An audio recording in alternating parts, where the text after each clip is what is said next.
أعوذ بالله من الشيطان الرجيم بسم الله الرحمن الرحيم يا أيها الناس اعبدوا ربكم الذي خلقكم والذين من قبلكم لعلكم تتقون آمنت بالله صدق مولانا العظيم وصدق رسولنا بلاغ المبين ونحن على ذلك لمن الشاهدين والشاكرين والحمد لله رب العالمين قال الله تبارك وتعالى في شان حبيبه مخبرا وامرا إن الله وملائكته يصلون على النبي يا أيها الذين آمنوا صلوا عليه وسلموا تسليما الصلاة والسلام عليك يا سيدي يا رسول الله وعلى آلك وأصحابك يا سيدي يا حبيب الله الصلاة والسلام عليك يا سيدي يا نبي الله وعلى آلك وأصحابك يا سيدي يا نور الله اللهم صل على سيدنا ومولانا محمد معدن الجود والکرم وآلہ وصحبہ وعطرتہ وبارک وسلم۔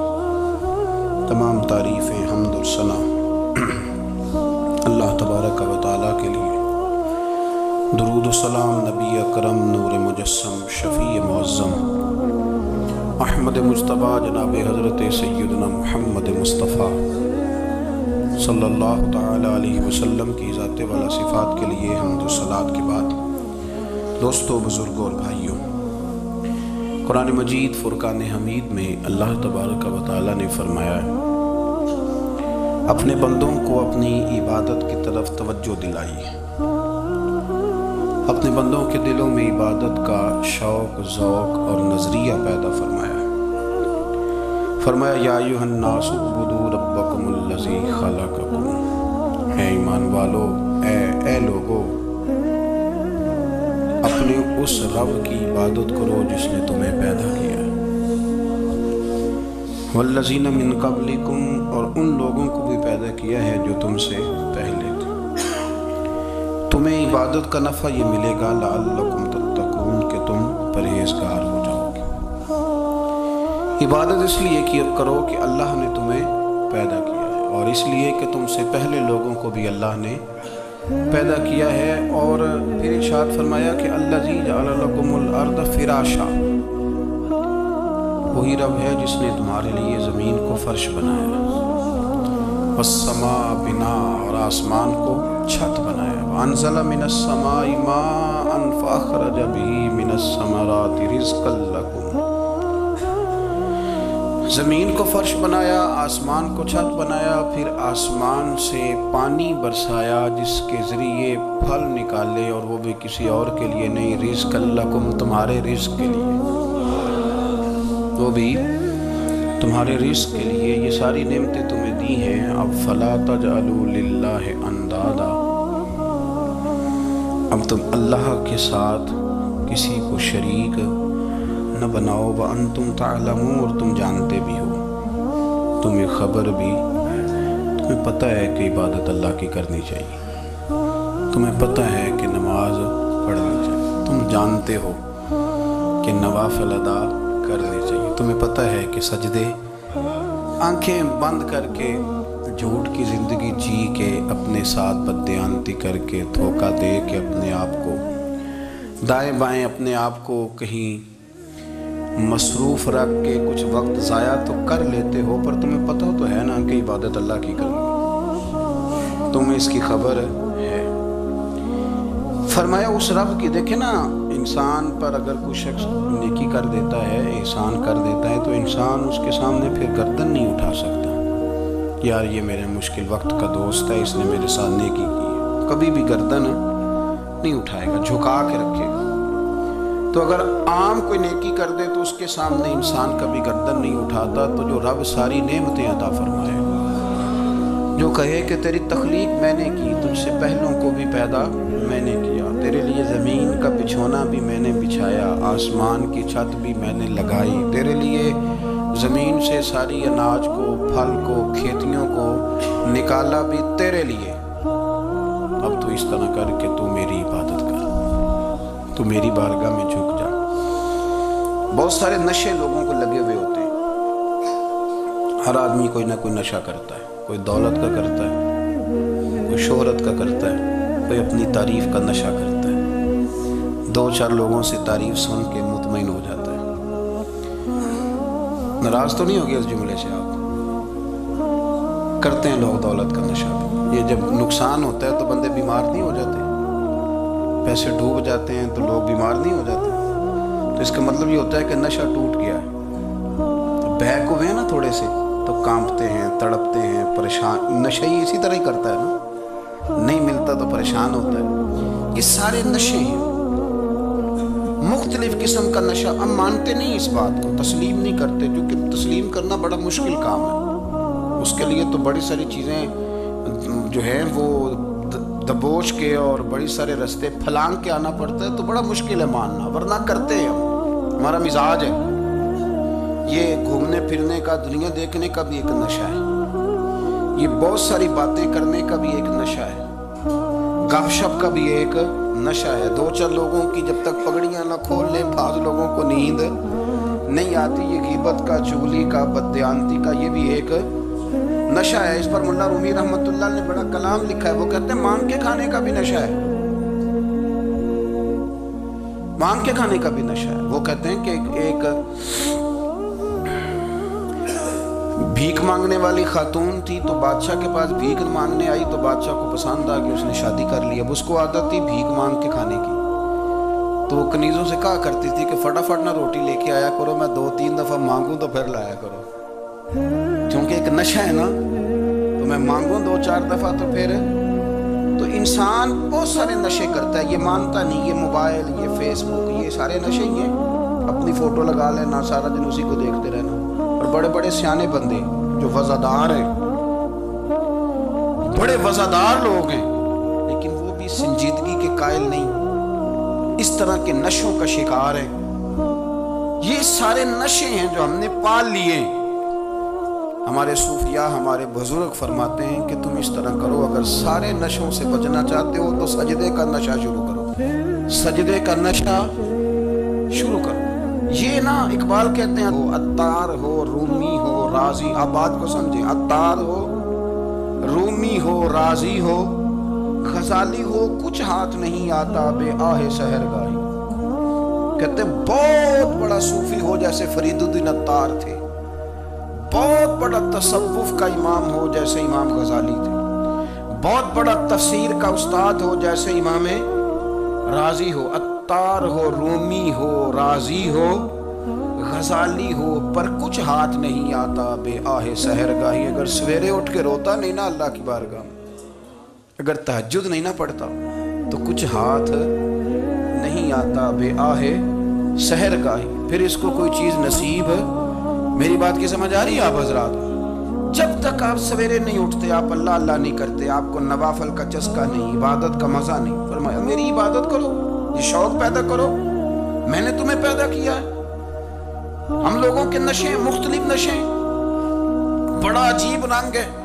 محفل کی صدارت کرنے والے بڑے پیر صاحب، بڑے القابات، بیچ میں سے بندہ تلاش کرنے سے بھی نہیں مل رہا، اتنے بڑے لقب ہیں اس کے، لیکن وہ سج سمر کے 2.5 گھنٹے بیٹھا رہا محفل میں، اور نماز کا وقت آیا تو اس نے مختصر سی پڑھی، وہ نکل گیا، ہلکے سے سجدے کیے۔ اتنا بڑا عشق رسول نعت کا، کیا بات ہے، اور عشق رسول کا بہت بڑا پیغامبر، بہت بڑا مبلغ، اور بیچارہ سمجھ ہی نہیں سکا کہ اللہ کے رسول نے فرمایا تو نماز پڑھ میری آنکھیں ٹھنڈی ہو جائیں گی۔ تو یہ نشے کے عادی تو ہیں پر حقیقت کے قائل نہیں ہیں۔ یہ بس ٹھیک ہے، خوابوں کی دنیا میں لوگ زندہ ہیں، پر جن کو یہ جو نشہ تھا نا عبادت کا، یہ میرے رسول پاک کی چاہت ہے، یہ میرے نبی کریم علیہ السلام کی۔ آپ دیکھیں نا حضور مہینوں مہینوں جا کے غار حرا میں بیٹھتے، کیا وہاں تبلیغ کرتے تھے؟ کوئی کتاب لکھتے تھے؟ رسول کریم علیہ السلام مہینہ مہینہ رہتے غار حرا میں، کوئی نہ مجھے دیکھے، کوئی نہ مجھے ملے، حضور یہاں کیا ہے؟ فرمایا میں اپنے رب کی عبادت کروں گا۔ نبی کریم علیہ السلام نے سجدوں کے ساتھ پتھروں اور پہاڑوں کو آباد کر دیا، سجدوں کے ساتھ۔ آپ کا سجدہ آپ کو بہت ساری چیزوں سے چھڑا لیتا ہے، یہ بہت ساری جگہوں سے جھکنے سے بچا لیتا ہے۔ صوفیاء اولیاء یہ کیا کرتے تھے؟ یہ سجدے کا ذوق ہی تو پیدا کرتے تھے، سجدے کا ذوق۔ شاہ عبدالعزیز دباغ رحمۃ اللہ تعالی علیہ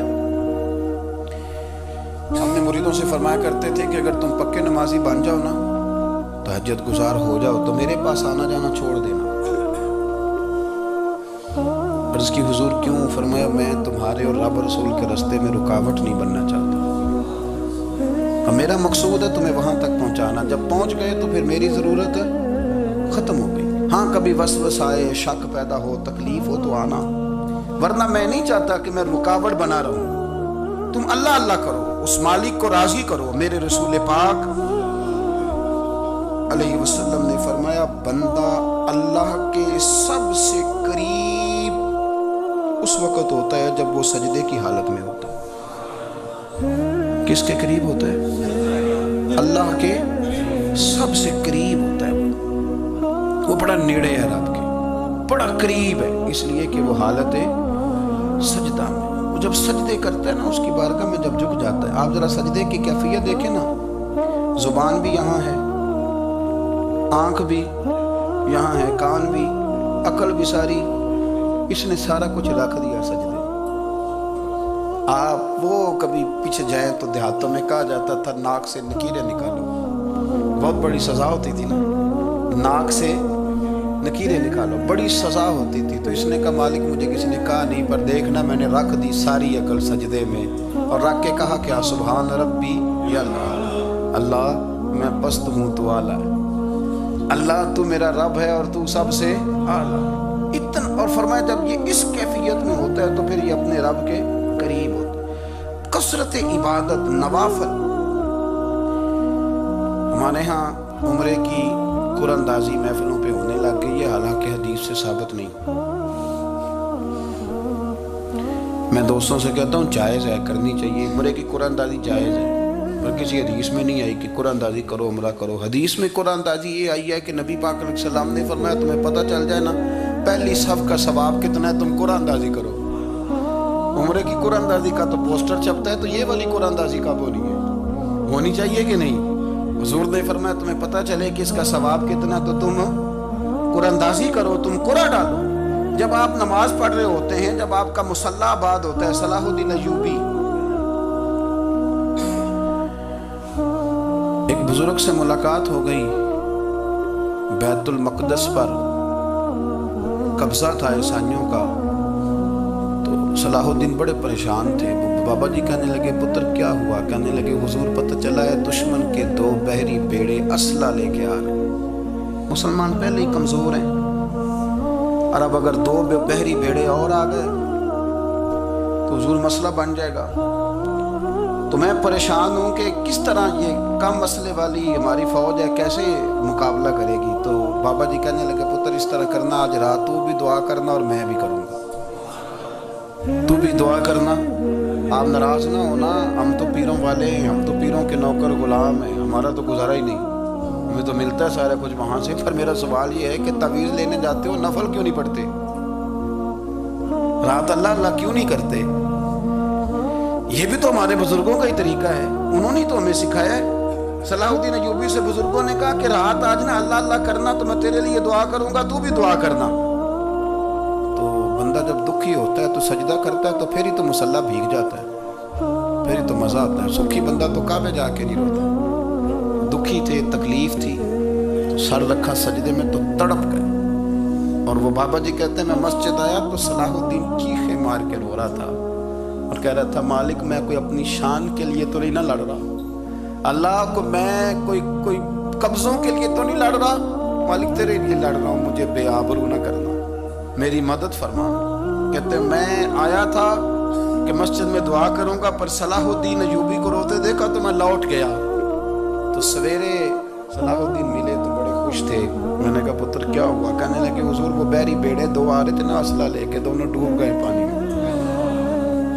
پانی میں ڈوب گئے۔ تو بابا جی کہنے لگے صلاح الدین وہ پانی میں نہیں ڈوبے، وہ تیرے آنسوؤں میں ڈوب گئے، وہ غرق ہو گئے، وہ جو تم نے مصلی بات کیا تو وہ تیرے آنسوؤں میں ڈوب گئے، وہ غرق ہو گئے، وہ تباہ، اتنے قیمتی تھے تیرے آنسو کے بہا لے گئے دشمن کے بحری بیڑوں کو۔ میرے بھائی ٹھیک ہو گیا، میرے عزیز سمجھ لیں اس بات کو ہمیشہ کے لیے، اور اس پر غور کر لیں اچھے طریقے سے کہ میرے رسول کریم سید عالم صلی اللہ علیہ وسلم نے نا ہماری توجہ دلائی، حضور نے ہمیں بتلایا، ہمارا ذوق بڑھایا عبادت کی طرف۔ ایک صحابی تھے حضرت ابو فاطمہ رضی اللہ تعالیٰ عنہ، یہ ترمذی شریف کی حدیث ہے۔ نبی پاک علیہ السلام نے فرمایا ابو فاطمہ قیامت کے دن مجھ سے جلدی ملنا چاہتے ہو کہ دیر کے ساتھ؟ تو کہنے لگے حضور کون ہوگا جو دیر سے ملنا چاہے، ہم نے تو جان دے دی وعدہ دیدار پر۔ اعلیٰ حضرت فرماتے ہیں جان دے دی وعدہ اور نقد اپنا دام ہو ہی جائے گا۔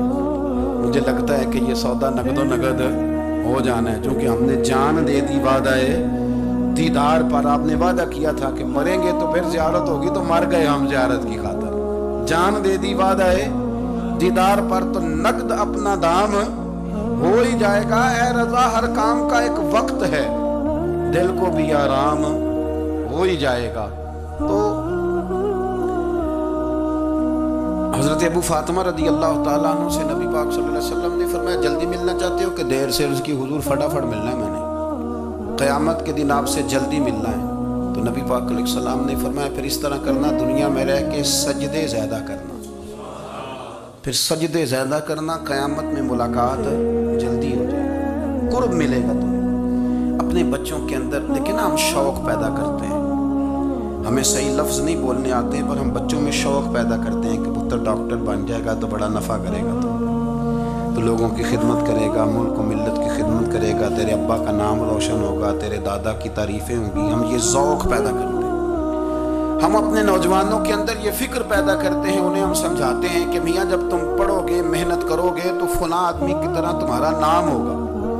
یہ جتنا ذوق ہم بچوں کے اندر ان چیزوں کا پیدا کرتے، ہمیں حکم ہے کسی طرح ہم ذوق پیدا کریں کہ پتر نماز پڑھے گا تو اللہ راضی ہو جائے گا، تو سجدہ کرے گا۔ دیکھیں نا میرے رسول کریم علیہ السلام نے فرمایا 7 سال کے بچے کو مسجد لے کے جاؤ، یعنی اسے شوق دلاؤ، اس کے اندر یہ خاصیت پیدا کرو کہ اس کا دل کرے مسجد میں جانے کا، اس کے اندر یہ خصوصیات لاؤ کہ وہ ہمارے ہاں نا ہر چیز کو پرموٹ کیا جا رہا ہے، ہر چیز کو، یعنی سر سنگیت سکھانے کے لیے اکیڈمیاں بن گئی، ہر شے پرموٹ ہو رہی ہے، عبادت کا جذبہ کم ہوتا جا رہا ہے، اللہ کا ذوق ہمارے اندر نہیں رہا۔ اور اتنا مشکل ہم نے اپنے لیے بنا لیا ہے کہ وہ بندہ جو بڑی زبردست مذہبی گفتگو کر رہا تھا اور تگڑی بات کر رہا تھا، کیا بات ہے، لیکن نماز کے بارے میں کمزوری دکھا جاتا ہے، نوافل کے بارے میں وہ چپکے سے نکل جاتا ہے۔ امام احمد بن حنبل رحمۃ اللہ تعالیٰ علیہ، مسند امام احمد بن حنبل 14 جلدوں میں ہے مارکیٹ میں، اور مجھے تو خیر پسند ہی پڑی ہے، میں نے کئی دفعہ پڑھی ہے، اور کیا بات ہے امام احمد بن حنبل، کیسے تگڑے قسم کے محدث تھے، اور اللہ نے کتنا انہیں اعزاز عطا فرمایا ہوا ہے۔ یہ کوڑے بھی کھاتے تھے دین کی خاطر، سارا کرتا لہو سے بھر بھی جایا کرتا، بڑا اعزاز والا شخص تھے، بڑے اعزاز والے، حدیثیں جمع کرنا، حدیثیں لکھنا، حدیث پڑھانا، سارا دن رہتے تھے، کہہ سکتے تھے کہ میں کر تو رہا ہوں کام، اور حدیث بھی موجود ہے کہ عالم عابد سے افضل ہوتا ہے، پر اس کے باوجود امام احمد بن حنبل رحمۃ اللہ علیہ 300 نفل فرض نمازوں کے علاوہ پڑھا کرتے تھے، 300 نوافل روز پڑھا کرتے تھے۔ ان کے بیٹے نے کہا ابا جی مکان خریدنا ہے تو کوئی جگہ کہاں کر کے لوں، بہت ساری آبادیاں، تو فرمایا پتر وہاں لینا جہاں مسجد قریب ہو۔ میرے رسول کریم سید عالم صلی اللہ علیہ وسلم اتنا پسند کرتے مسجد کو، اتنا پسند کرتے نماز کو کہ رسول کریم صلی اللہ علیہ وسلم تہجد کی نماز بھی پڑھتے، پھر حضور فجر کی نماز بھی پڑھتے، نبی پاک وتر کو الگ کر کے پڑھتے، عشاء کے ساتھ نہیں پڑھتے۔ یہ تو ہم اس لیے اجازت دی ہمارے بزرگوں نے کہ بعد میں اٹھے گا کون علیحدہ وتر پڑھنے کے لیے، عشاء کے ساتھ پڑھ لیں، وتر پڑھتے، تہجد پڑھتے، فجر پڑھتے، اشراق پڑھتے، چاشت پڑھتے، پھر مغرب کی نماز کے بعد 6 رکعت اوابین پڑھتے، پھر رات کو صلاۃ اللیل پڑھتے۔ سیدہ عائشہ صدیقہ کہتی ہیں زمانہ سو جاتا اور میرے رسول مصلی بچھا کے کھڑے ہو جاتے، او یار کھیتی باڑی کر کے نہیں، محنت مزدوری کر کے نہیں. جناب عائشہ کہتی ہیں میں یہ بھی دیکھتی کہ حضور ایک آیت شروع کرتے تو ساری رات اسی کو پڑھتے، اور میری نظر جاتی تو قدم مبارک پہ ورم آ جاتا. یار نماز پڑھ پڑھ کے، اتنی مشقت کر کے، اتنی جد و جہد کر کے ورم آ گیا. یا رسول اللہ اتنی محنت کیوں کرتے ہو؟ فرمایا افلا اکون عبدا شکورا، کیا میں اپنے رب کا شکر گزار بندہ نہ بنوں؟ صحابہ کا ذوق عبادتوں کا، ریاضتوں کا، تلاوتوں کا، طبیعت ہے ان کی. وہ ایک دوسرے کو، حضرت مولا علی شیر خدا کرم اللہ تعالی وجہہ الکریم کے زمانے میں روم کے بادشاہ نے کہا یار یہ مسلمانوں کا پتہ تو کرو، یہ آخر کیوں اتنے زیادہ مجاہد ہیں. اس زمانے میں جاسوس بھیجنے کا مزاج تھا. اب تو جاسوس پکڑا جاتا ہے، اب تو جاسوس ہے، اور جاسوسی کا شوق ویسے آج بھی ہے. عرض کروں تھوڑی سی بات اس عنوان سے. پتہ کیا ہمارا مسئلہ ہے؟ ہم جہاں جاتے ہیں نا وہاں تھوڑی خوشبو سونگنے کی کوشش کرتے ہیں. وہ کیا ہے تو یہ کیا ہے تو ادھر کیا ہے تو تھوڑا سا ادھر کیا ہے. میرے رسول پاک پڑھیے درود شریف، سارے پڑھیے ذرا زور سے صلی اللہ تعالی. نبی پاک علیہ السلام نے فرمایا جاسوسی نہ کرنا ورنہ تم بندوں کو خراب کر دو. اور فرمایا اس طرح نہ ہو کہ تم کسی کے آپ کھول نہ نکلو تو تمہارے پہلے کھول جائیں. یہ جو ذوق ہے نا یہ ختم کریں، چھوڑیں. مطلب آپ کس چکر میں پڑے ہوئے ہیں؟ اتنی زیادہ توجہ کرنے کی کیا ضرورت ہے؟ نے کام سے کام رکھیں، اس میں بندہ تھوڑا سا نا آسان رہتا ہے. یہ جو بہت زیادہ ٹٹولنے والے لوگ ہوتے ہیں نا وہ بیچارے پھر عمر ٹٹولتے ہی گزار دیتے ہیں، اس لیے کہ مزاج ہی بہت پکا ہے. بوری کا منہ کھول کے اندر تک ہاتھ ڈالنا تو پھر کئی دفعہ سامنے سے بچھو بھی لڑ جاتا ہے، خرابی ہوتی. تو جاسوسی کی جاتی تھی. اس نے بھی جاسوس بھیجے کیونکہ قبیلوں کے لوگ تھے، کچھ مسلم کچھ کافر، پہچانے نہیں جاتے تھے لوگ. تو کچھ لوگ اس نے بھیجے، انہوں نے آ کے نا تحقیق کی، ریسرچ کری کہ آخر ماجرا کیا ہے. تو واپس جا کے انہوں نے رپورٹ دی نا روم کے بادشاہ کو. اس رپورٹ کا ایک جملہ بڑا شاندار ہے. وہ کہنے لگا بادشاہ ہمیں مسلمانوں کی کوئی سمجھ نہیں آئی، ہمیں کوئی سمجھ نہیں آئی. انہوں نے کہا کیوں نہیں سمجھ آئی؟ کہنے لگے یار عجیب بندے ہیں، جب رات مسلح پہ بیٹھتے ہیں تو یوں لگتا ہے ان کا دنیا سے رشتہ ہی کوئی نہیں، کوئی کسی کو نہیں جانتا. کوئی اپنے دکھ سنا کے رو رہا ہے، کوئی اپنی بات کر کے رو رہا ہے، لگتا ہے کہ ان کا کوئی رشتہ ہے ہی نہیں جب مسلح پہ بیٹھتے ہیں. اور فرمایا جب سویرے یہ جہاد کرنے نکلتے ہیں تو لگتا ہے ان سے زیادہ دلیر ہی کوئی نہیں. حالانکہ جو مسلحوں پہ رونے دھونے کے لوگ ہوتے ہیں وہ کئی دفعہ جہاد میں کام نہیں کرتے، لیکن عجیب لوگ ہیں کہ رات کے راہب ہیں، دن کے مجاہد ہیں، کوئی سمجھ نہیں آتی. میرے عزیز ان لوگوں نے مسلح آباد کر کے رکھا، تلاوتیں ان کا ذوق رہی، منظر روز پڑھنا، اسباق پڑھنا، وظائف پڑھنا، یہ ان کا ذوق رہا.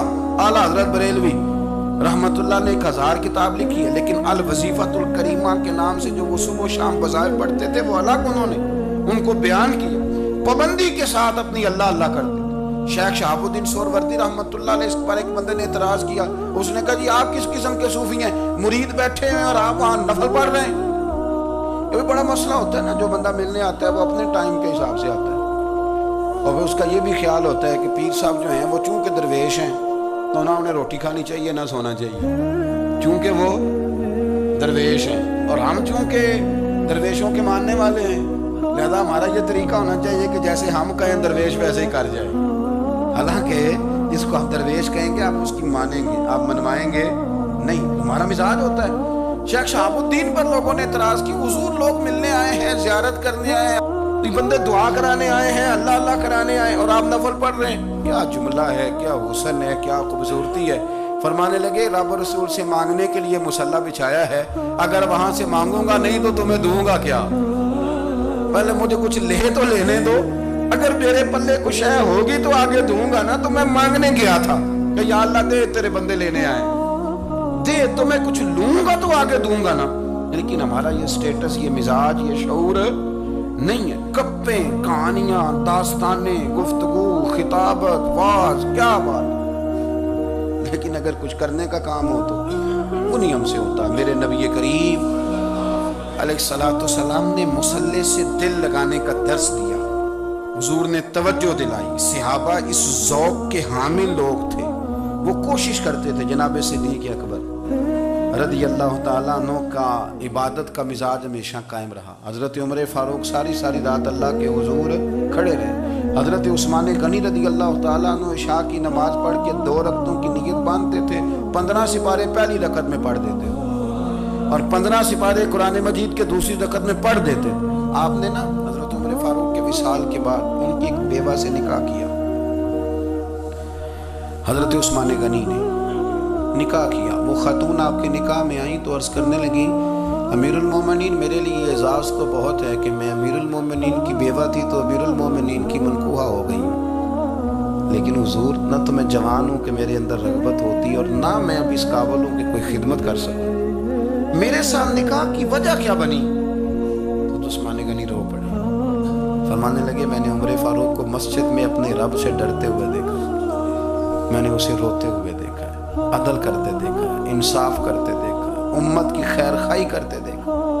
تمہارے ساتھ نکاح اس لیے کیا ہے کہ تم مجھے یہ بتاؤ کہ عمر فاروق گھر کے اندر اپنے رب کو کیسے راضی کرتے تھے، گھر کے اندر کیسے راضی کرتے تھے، وہ طریقے بتلاؤ، تم بتاتی جانا اور میں بھی اسی طرح گھر میں عبادت کروں. میرے رسول کریم علیہ السلام نے ارشاد فرمایا، حضور فرمانے لگے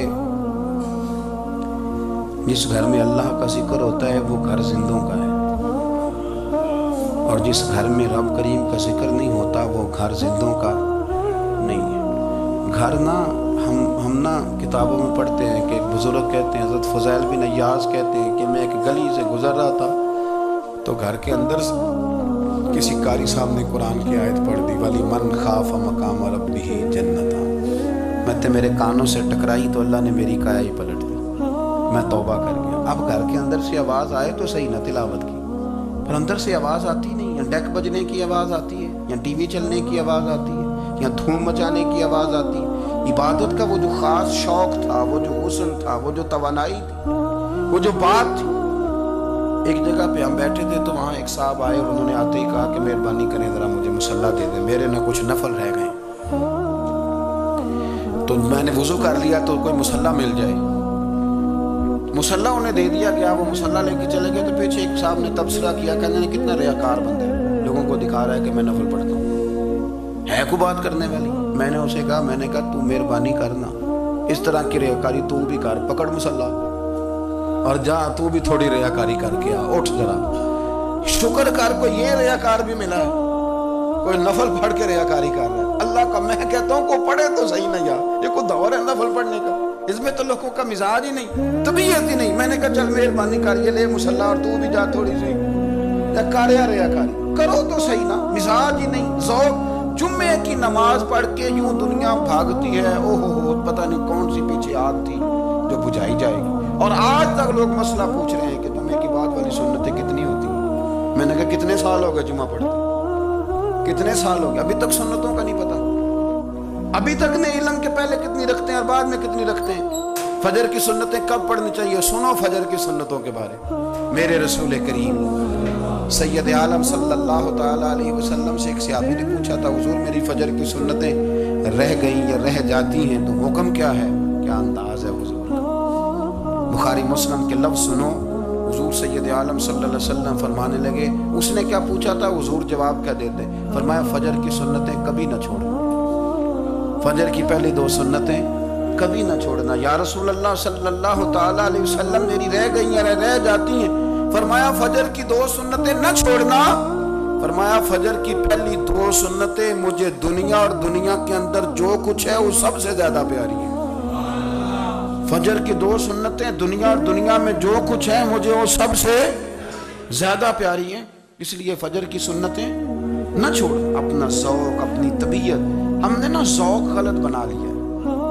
اگر 20 بندے کہہ بھی دیں گے تو نے بڑی شاندار تلاوت کیا تو کیا اس سے بنے گا؟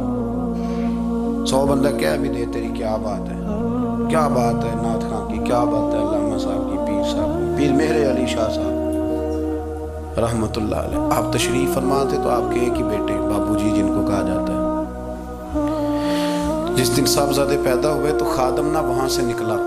ان لوگوں کے شوق اور طرح کے تھے نا تو ان کی توجہ بھی اپنے شوق کی طرف رہتی. تو خادم نکلا اندر سے، پیر صاحب مبارک ہو، پیر صاحب مبارک ہو، پیر صاحب مبارک ہو، پیر صاحب مبارک ہو، شور کر رہا ہے. تو پیر صاحب کو وجد ہو گیا، اللہ اکبر اللہ اکبر اللہ، وہ کیا ہوا، کس بات کی مبارک دے رہے ہو؟ اس کی حضور اللہ نے بیٹا دیے۔ تو آپ فرمانے لگے اچھا حضور آپ کیا ہوا، آپ تو پریشان ہو گئے۔ فرمانے لگے جب تو نے 3 دفعہ کہا نا میرے علی کو مبارک ہو، تو میں سمجھا تھا شاید تجھے کسی نے بتا دیا ہے کہ میرے علی سے اللہ راضی ہو۔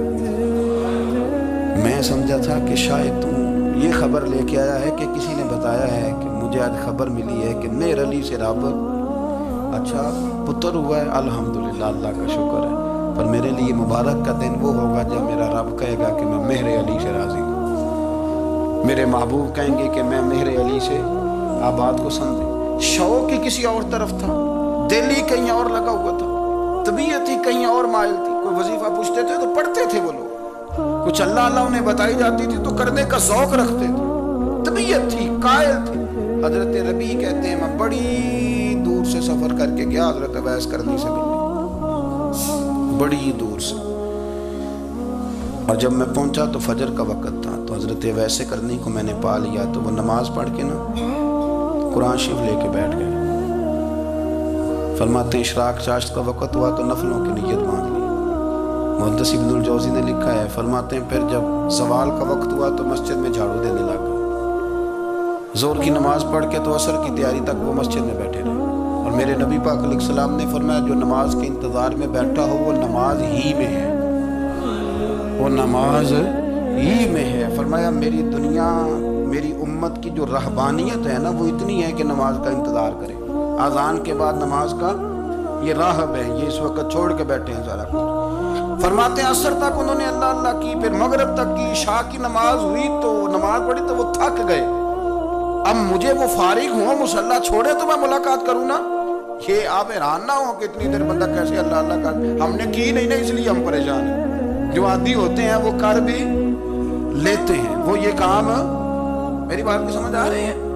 جب جاتے ہو کسی دفتر میں تو 8 گھنٹے کھڑے رہ لیتے ہو نا، مجبوری ہوتی ہے تو کھڑے رہا جا سکتا ہے۔ پاسپورٹ کے دفتر بولیے، امیگریشن کی لائنوں میں، اور میں نے تو امبیسیوں میں بندے 12 گھنٹے پہلے جا کے کھڑے دیکھے، رہ لیتے ہیں کھڑے۔ تو اگر ان کاموں کے لیے رہا جاتا ہے تو اللہ رسول کے لیے بھی کھڑے رہا جا سکتا ہے۔ تو فرمانے لگے کہ جب عشاء کی نماز کے بعد آخر انسان تھے، تھک گئے، نیند کا غلبہ ہوا تو تھوڑی ایسے آنکھ بند ہوئی تو کھولی تو رونے لگے۔ حضرت ویسے کر دیا، رو کے کہنے لگے مالک مجھے غافل تو نہ کر، ابھی میں نے کیا بھی کچھ نہیں، دن ختم ہو گیا، کوئی نفل نہیں، کوئی اللہ اللہ نہیں، اللہ مجھے غافل نہ کر، میری مدد فرما۔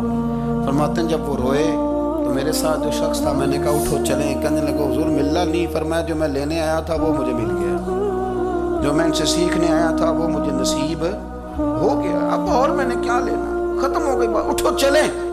اللہ کے بندوں نے حضرت ربیعہ بن کعب اسلمی رضی اللہ تعالیٰ عنہ فرماتے ہیں، کہتے ہیں جب بنو قریظہ اور بنو نذیر یہودیوں کے ساتھ حضور علیہ السلام نے جنگ کا اعلان فرمایا تو وہ دشمن ہو گئے، ہمیں خطرہ تھا کہ وہ رات کو کہیں محبوب کو تکلیف نہ دیں، تو کچھ لوگ نا تلواریں لے کے نبی پاک کے دروازے پہ پہرے داری کرتے تھے۔ گن مین رکھنا حرام نہیں، اگر کسی کو واقعی خطرہ ہو تو اس کے لیے سنت بھی ہے۔ حضرت علی المرتضیٰ تلوار لے کے حضور کے گھر کا پہرا دیتے تھے۔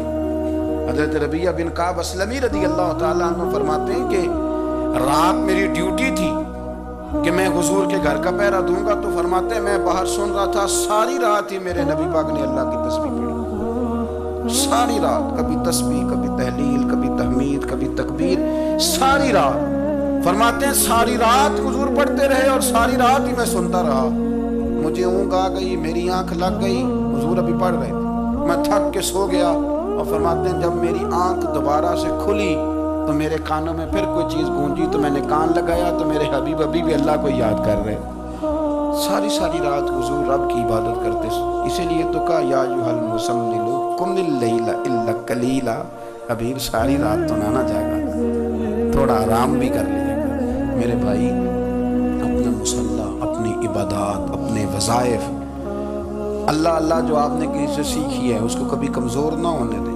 شجرہ شریف جو کسی بزرگ سے آپ لے لیتے ہیں تو کیا رسم ہے کوئی؟ اس پہ کچھ لکھا ہوتا ہے، وہ پڑھنے کے لیے دیا جاتا ہے، اس پہ لکھا ہوتا ہے کہ یہ اللہ اللہ آپ نے کرنی ہے۔ ساری زندگی کسی اسکول میں داخل ہو گئے اور وہاں جا کے آپ نصاب ہی نہ پڑھیں، کتاب ہی نہ کھولیں تو پاس ہو جائیں گے؟ تو کہتے ہیں میں 20 سال جاتا رہا ملا کچھ نہیں، تو آپ نے لیا کیا ہے؟